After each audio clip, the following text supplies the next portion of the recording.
स्वागत है दोस्तों। आज के मुख्य समाचार में आज देश और दुनिया से कई अहम और बड़ी खबर आ रही है। बात करेंगे हर खबर पर विस्तार से। नागालैंड में 13 लोगों की मौत के खिलाफ जबरदस्त प्रदर्शन, अमित शाह का फूका गया पुतला। एक और बड़ी अपडेट, सऊदी अरब की नापाक हरकत, तबलीगी जमात पर लगाया बैन, संगठन को बताया आतंकवाद का दरवाजा और समाज के लिए खतरा, मुसलमानों में भारी आक्रोश। इसी के साथ अगली बड़ी खबर में आपको बताएंगे, अनुप्रिया पटेल भी सपा के साथ करेगी गठबंधन। अखिलेश बोले पहले मंत्री पद छोड़े तब देखेंगे। एक और बड़ी अपडेट, ओम प्रकाश राजभर ने काशी विश्वनाथ कॉरिडोर को बताया पैसों की बर्बादी, पूछा क्या इसके बनाने से भगवान बदल गए। इसी के साथ अगली बड़ी खबर में आपको बताएंगे, अमेरिका में तूफान से भारी तबाही, 5 राज्यों में अब तक 80 से ज्यादा लोगों की मौत। बाइडन बोले पता नहीं अभी कितनों को खो दिया। इसी के साथ अगली बड़ी खबर में आपको बताएंगे, राकेश टिकैत का बड़ा बयान, बोले 15 दिसंबर तक सभी किसान छोड़ देंगे धरना स्थल, 15 जनवरी को होगी अगली बैठक। एक और बड़ी अपडेट, जस्टिस रंजन गोगोई ने संसद का अपमान किया, कांग्रेस ने लगाया आरोप, 10% से कम उपस्थिति पर दिया था बयान। एक और बड़ी अपडेट, पंजाब हरियाणा में घर वापसी पर किसानों का जोरदार स्वागत, चन्नी सरकार ने 11 लोगों को दी नौकरी। तो चलिए देख लेते हैं आज की पहली बड़ी खबर।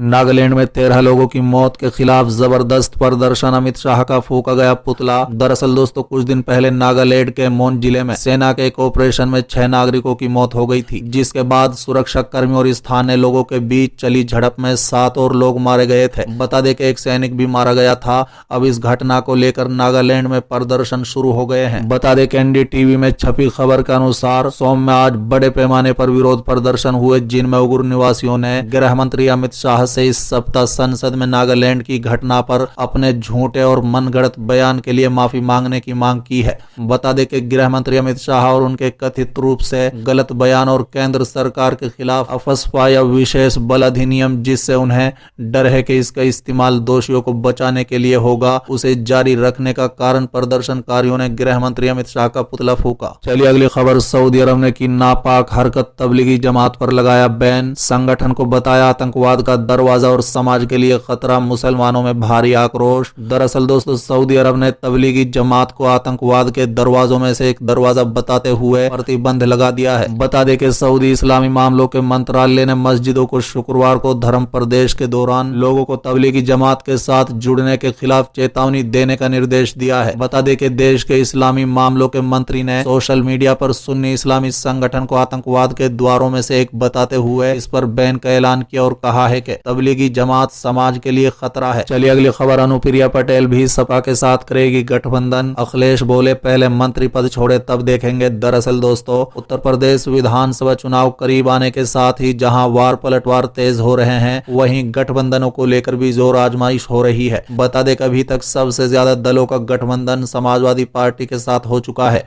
अखिलेश ने अपना दल कृष्णा गुट के साथ गठबंधन किया है।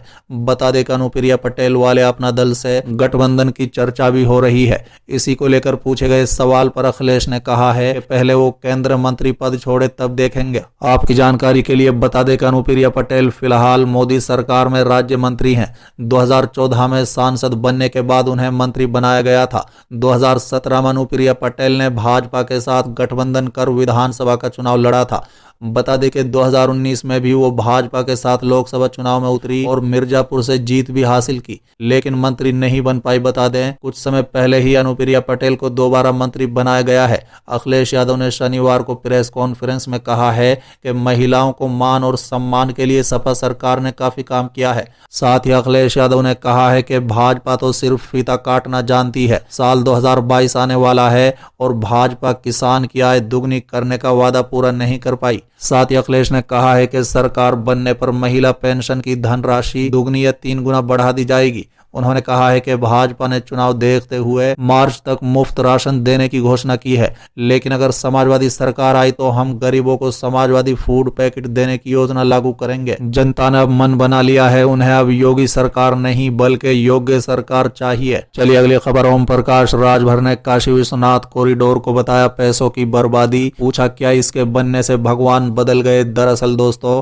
सुहेलदेव भारतीय समाज पार्टी के राष्ट्रीय अध्यक्ष ओम प्रकाश राजभर बयानबाजी को को लेकर अक्सर चर्चा में रहते हैं। अब उन्होंने काशी विश्वनाथ धाम कॉरिडोर के निर्माण में घोटाले का आरोप लगाया है। बता दें कि सुभाष उपाध्याय ने शनिवार को वाराणसी सर्किट हाउस में मीडिया कर्मियों को बातचीत में ओपी राजभर ने आरोप लगाया है कि भाजपाइयों ने काशी विश्वनाथ धाम कॉरिडोर में फर्जी बेनामा कराकर मुआवजा लिया है। उन्होंने कहा है कि यदि कभी काशी विश्वनाथ धाम कॉरिडोर निर्माण की ठीक से जांच हो जाए तो न जाने कितने मंत्री और विधायक जेल के भीतर जाएंगे। ओपी राजभर ने कहा है कि काशी विश्वनाथ धाम कॉरिडोर के निर्माण में 100% पैसों का गलत इस्तेमाल हुआ है। उन्होंने कहा है कि ये मोदी का नहीं, देश की जनता का पैसा है। ये पैसा शिक्षा में लगाते, लेकिन ये पैसा कुंभ में लगाएंगे। देश के टैक्स के पैसे का गलत उपयोग योगी मोदी की सरकारें कर रही हैं। सरकारी बस में कर्मचारियों को लाकर रैली करा रहे हैं। चलिए अगली खबर। अमेरिका में तूफान से तबाही, 5 राज्यों में अब तक 80 से ज्यादा लोगों की मौत। बाइडन बोले पता नहीं अभी कितनों को खो दिया। दरअसल दोस्तों,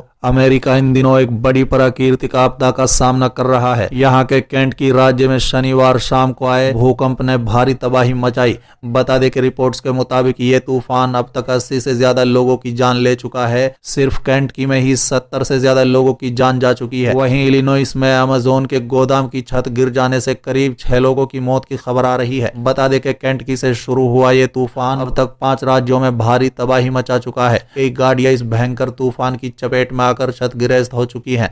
वहीं जान और माल की भी भारी नुकसान हुआ है। बता दें कि अमेरिकी राष्ट्रपति जो बाइडन ने इस तूफान को इतिहास की सबसे बड़ी तरसादियों में से एक बताया है। उन्होंने अपने बयान में कहा है कि ये एक तरसादी है। हम अभी भी नहीं कह सकते कि इस तूफान में कितने लोगों की जान चली गई है और कितना नुकसान हुआ है। बताया जा रहा है कि शनिवार को अचानक केंटकी में अंधेरा छा गया। भयंकर तूफान ने बहुत से लोगों को ले लिया।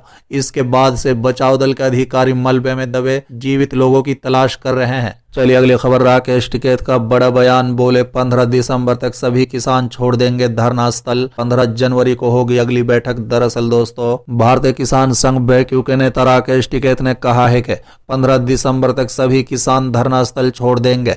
केंद्र सरकार ने किसानों की सभी मांगों को स्वीकार कर लिया है। बता दें कि सरकार ने किसानों को लिखित आश्वासन भी दिया है, जिसके बाद किसानों ने अपना आंदोलन समाप्त करने का फैसला किया। 11 दिसंबर से किसान दिल्ली की सीमाओं से विरोध खत्म कर घर वापस जा रहे हैं। बता दें कि बैक्यू के नेता राकेश टिकैत ने कहा है कि 15 दिसंबर तक सभी किसान धरना स्थल छोड़ देंगे।